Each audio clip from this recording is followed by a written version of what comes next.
लोकसभा चुनाव के बाद महाराष्ट्र में एनडीए गठबंधन और इंडिया ब्लॉक के बीच आज एक और बड़ी सियासी जंग है।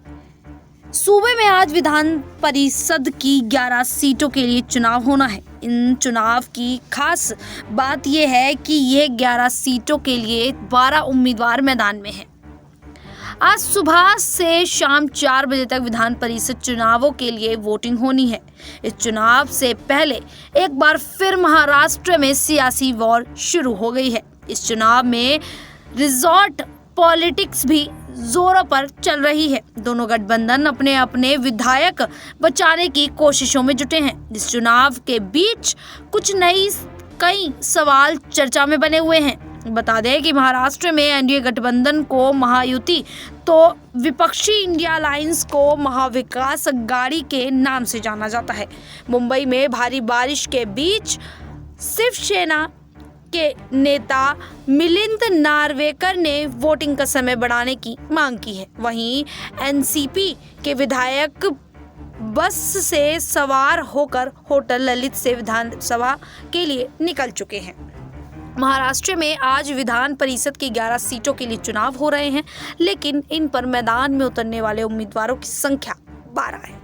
एक तरफ भारतीय जनता पार्टी के नेतृत्व वाले राष्ट्रीय जनतांत्रिक गठबंधन ने 9 प्रत्याशी उतारे हैं, तो वहीं विपक्षी इंडिया ब्लॉक ने 3 उम्मीदवारों को खड़ा किया है।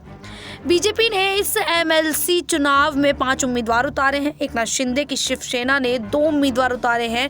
अजीत पवार की एनसीपी ने भी 2 उम्मीदवार उतारे हैं। और बात इंडिया ब्लॉक की करें तो कांग्रेस ने 1 उम्मीदवार उतारा है। उद्धव ठाकरे की शिवसेना ने भी 1 उम्मीदवार को उतारा है, जबकि शरद पवार की एनसीपी ने अपना उम्मीदवार न उतारकर भारतीय शेतकरी कामगार पार्टी के जयंत पाटिल को समर्थन दिया है।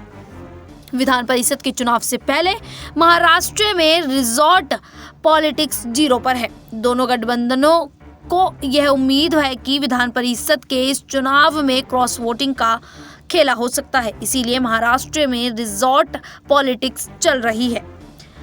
विधान परिषद चुनाव में नंबर गेम की बात करें, कांग्रेस और भारतीय जनता पार्टी को छोड़कर किसी भी दल के पास अपने प्रत्याशियों को जिताने के नंबर नहीं है। ऐसे में देखना है कि अजीत पवार से लेकर एकनाथ शिंदे और शरद पवार से लेकर उद्धव ठाकरे तक किसके खेमे में सेंध लगेगी और कौन अपने विधायकों को बचाकर रख पाता है। इस वक्त महाराष्ट्र विधानसभा की मौजूदा स्थिति 274 है। इस लिहाज से एक एमएलसी सीट जीतने के लिए प्रथम वरीयता के आधार पर कम से कम 23 विधायकों का समर्थन अनिवार्य है। बीजेपी के 103 विधायक हैं, अजीत पवार की एनसीपी के पास 40 विधायक हैं और शिंदे की शिवसेना के 38 विधायक हैं। इसके अलावा एनडीए के अन्य सहयोगी दलों और निर्दलीय विधायकों को मिलाकर एनडीए के पास 203 विधायकों का समर्थन बताया जा रहा है। इस आधार पर सत्ताधारी दल अगर 4 विधायकों का और समर्थन जुटा लेता है तो उसके सभी 9 एमएलसी प्रत्याशियों की जीत हो जाएगी, लेकिन उसके लिए अन्य छोटे दल हैं, उन्हें साध कर रखना होगा।